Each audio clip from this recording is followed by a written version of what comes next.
Опять-таки контейнеры с фурнитурой. Отдельно нержавеющая сталь. Это все сережки. Это для сережек. Есть такие же в золотом цвете у меня. Вот тут у меня бижутерный сплав. Вот сережки, застежки. Вот тоже, что у меня? Сережки, пины длинные. Здесь тоже вот уже серебро, пины, опять пины, бейлы. Ну, в общем, вот здесь у меня обычная тоже фурнитура. Она у меня здесь, потому что в основной вот этот шкаф у меня уже ничего не помещается.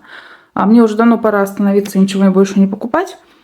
Использовать то, что есть, но я не могу никак остановиться.